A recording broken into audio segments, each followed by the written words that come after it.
В Национальном центре медицины проходит научно-практическая конференция «Современные технологии медицинской реабилитации взрослых и детей». Для участия в конференции приехали руководители реабилитационных отделений крупных федеральных медучреждений.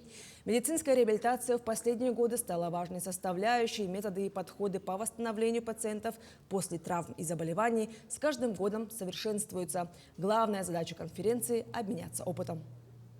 Реабилитация, к счастью, и мы будем сегодня об этом говорить, уже стала полноценной частью лечебного процесса.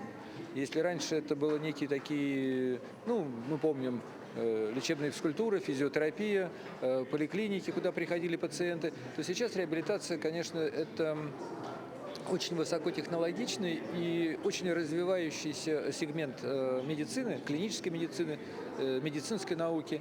И поэтому очень важно встречаться, рассказывать, что появилось нового у нас, слушать коллег, обмениваться опытом.